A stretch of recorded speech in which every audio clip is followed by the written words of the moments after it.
He's going to tell you a lot more about it, probably a lot better than himself. But please welcome Will Altman.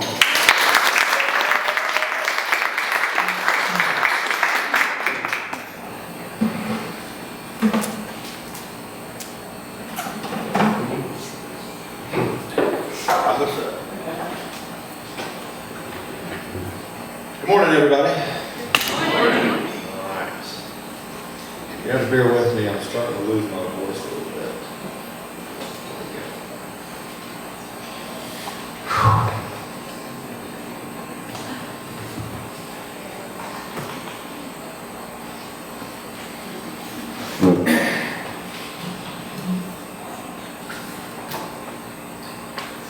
I was standing on a giant boulder beside one of the most famous rapids of the Snake River Canyon in Wild and Wonderful Wyoming, where the men are men and so are the women. The water level was higher than it had been in years, and there were 4 enormous standing waves. The first 2 being about 8 feet, the third being about 10-ish feet, and then the 4th being 12 plus. But the water temperature was 35 degrees. I remember the sound being deafening, like we were in some kind of massive, angry machine. It was made especially for grinding up inexperienced Southern kids and spitting out the mangled pieces on the other side. I was petrified, and it seemed as though the whole world was coming to a single point of light as I was standing there in sheer terror. 3 weeks earlier, I was drunk eating Chinese food in my school computer lab, and my buddy Joseph called me up, and he said, "Hey, you want to try to move to Wyoming and try to become river guides?"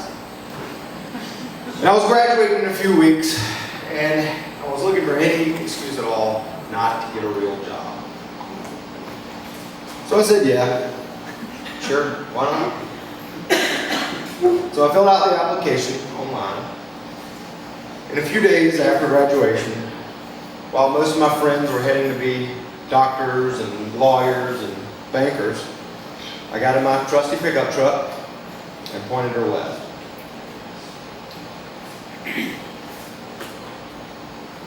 My dilemma began after starting guide school.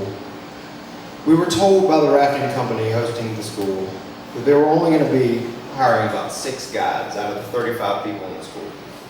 And at that point I knew I had to stand out or settle for something less. Which brings me back to that moment, which still makes my heart skip a beat. Standing on the edge of that big angry river. Moments before, we'd hike down to the edge to check out where we were going to have to take boatloads of customers through and keep them alive. That's with nervous looks in their eyes. The guide school instructors asked if anyone was willing to volunteer not to raft it, as it was so high that nobody was running it yet, but to swim it. That's when shit got real. I was nervous just standing there. And the problem wasn't that they wanted us to swim through the biggest rapid on the river, through these massive walls of water, or that they wanted us to do it with logs and chunks of ice floating by, or that the water was so cold that you would be hypothermic after just a couple of minutes of exposure. The problem was that we had the choice. I think if it had been an order to do it, or if they had said, "You're not going to get this job unless you swim through that big angry rapid," I think it would have been a little bit easier. But they didn't. The decision was mine alone. And that day, on the edge of the Snake River, we had a choice to make. Had I known how many people were going to be hurt and killed on that river that year, I might would have chosen differently. But I didn't. Sometimes it helps not to have all the information before you do something. To make a long story short, I swam it and was later hired on at the rafting company. And I understand now why they gave us this option. They had to know who could wrangle that fear, put it aside, and perform a rescue in the face of danger. After all, too many missing customers is bad for business. After living this adventurous lifestyle for several years in a place where you're number 4 on the food chain on a good day, I gained the most valuable thing I have today. That's perspective. Contrary to what you may think, I was born an extremely cautious kid. I look like a wild man, don't I? With my nautical themed tie.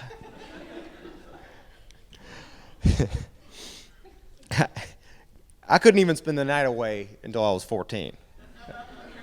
And I'm still a chicken chick compared to a lot of the guys I knew out west. There's some bold people out there. At some point, I decided to actively pursue the things that frighten me and always analyze the consequences of a decision with cold, hard logic. All right. I want everyone to close their eyes. Close your eyes. Hotel staff, everybody, close your eyes. Okay? Keep them closed. No peeking. Have you ever had the dream where you're standing in a room full of people and you recognize some of them and others you don't? Every one of them is staring directly at you. You're nervous, and then you realize that everybody's laughing at you. And that's because you're in your underwear. Open your eyes.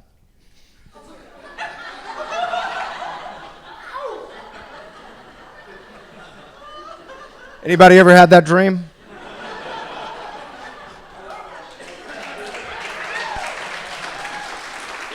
Did it terrify you?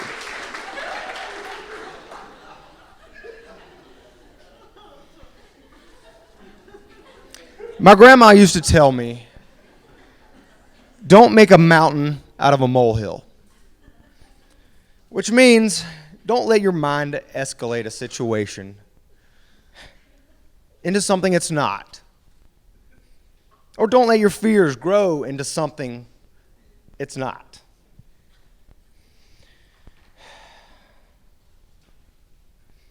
Thanks to my newfound perspective, when faced with fear, I always ask myself, is this a real fear? Am I in true danger? Or is this superficial fear? Like a bunch of people seeing me in my normal underwear. I wear these every day. And superficial fears, like public speaking. And then real fears like making out with a grizzly bear. That's not recommended. One of these, you will be okay afterwards. The other one, maybe not. And possibly the most important question is, what's on the other side of that fear? Sometimes the answer is nothing. You can't win them all. But at the very least, you get to practice. You know the old joke, how do you get to Carnegie Hall? Practice, practice, practice. How can you practice wrangling these superficial fears? Well, if you're socially anxious, practice talking to strangers. Start with homeless people. They're much easier to talk to, but they will ask for money. If you're afraid of public speaking, volunteer to give a talk. Spiders Go hold a tarantula. I know that's terrifying for people who are afraid of spiders. But, I mean, if you want to grow up to be a spider wrangler, you're going to have to do it.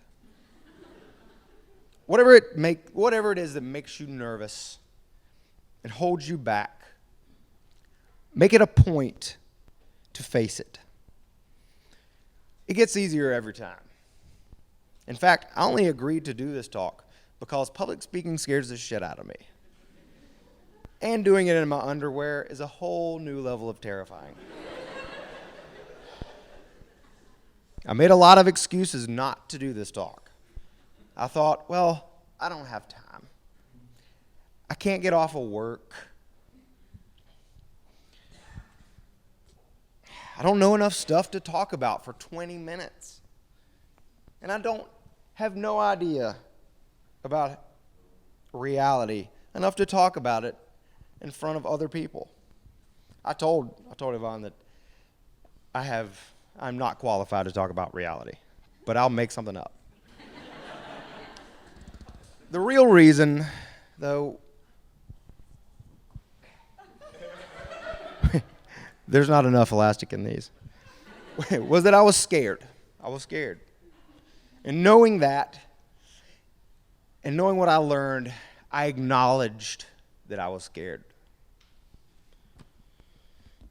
And I put that fear aside, tucked it away neatly, and I knew I had to do it because I was scared of it.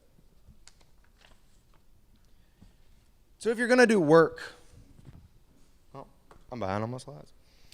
If you're going to do work that matters to you and possibly even the rest of the world, then you're going to have to learn to dance with the fear.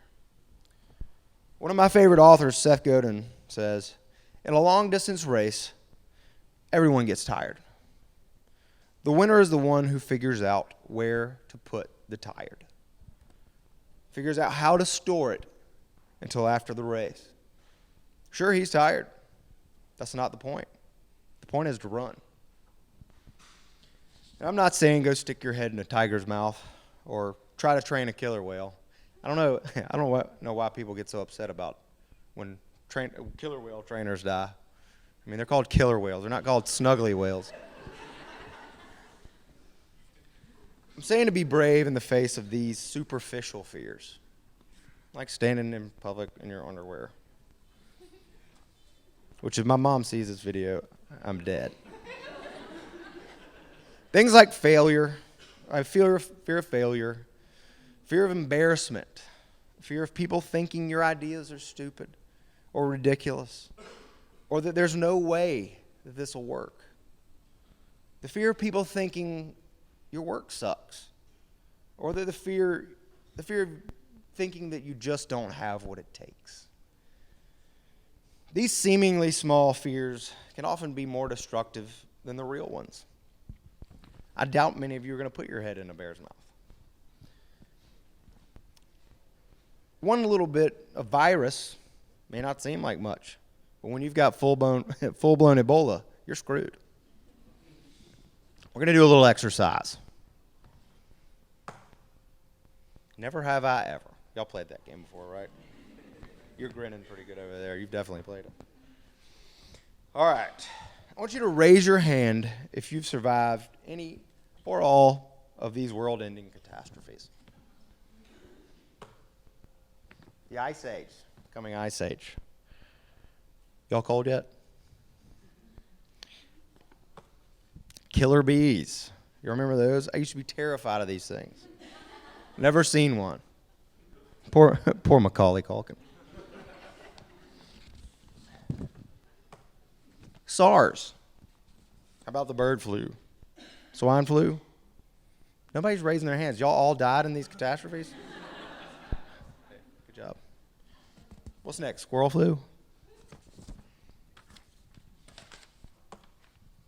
Heaven's Gate. I tried to call these guys up to see if I could get permission to use their logo, but nobody got back to me. Oh well. I guess they'll sue me if it's a big deal. The Mayan calendar.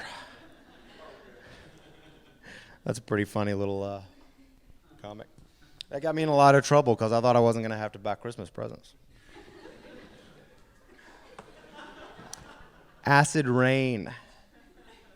Now the only acid rain you really need to worry about is if you accidentally get peed on at a Widespread Panic concert. How about Y2K? I know I partied like it was 1999.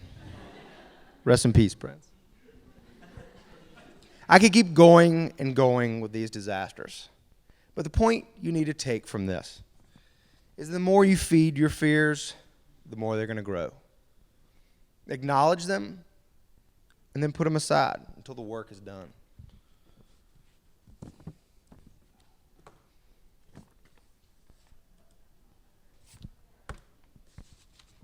One second. Boom. Do you know the difference between these guys and your average Joe?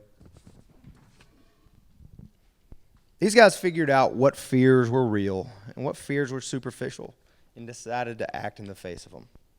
Hell, Stephen King there wrangled his fears so well that he packaged them up and sold them for millions. And one of his most famous works, Carrie, was turned down 30 times before anybody thought it was worth publishing. So, that brings me to a project I've decided to start. Oh yeah. The Eat Me Project. It sounds a little weird. It's got a good meaning to it. I've decided to start this project in spite of knowing that it may not work, or people may think it's dumb, or the designs may suck, or I may not have what it takes to see it through, or that I could just be wasting my time. I'm doing it anyway because I believe I owe the world the best work, and the best possible result is bigger than any of my fears. The Eat Me Project is a brand that my stunning and incredibly talented fiance and I have started to raise awareness for the cultural and historical importance of heritage livestock and heirloom foods, and to start and fund projects that find and secure these species for our future. If you want to check it out, the website should be up this week on Creative Mornings. And I'll end it with a quote from Mark Twain that I always read when I'm anxious. I'm an old man and have known a great many troubles, but most of them never happened. So figure out what the real fears are. What's really going to happen if I screw this talk up? Or if I go make conversation with a pretty girl? Or if I apply for that dream job? Is there a real threat or just a chance of bruising my ego? I promise, your ego will heal. At least I hope so. Y'all, I'm humbled and grateful for y'all having me here today. And I sincerely hope that some of the bullshit I just said is actually useful in the real world and doesn't lead you into an untimely demise. I'm Will Altman. Thank you.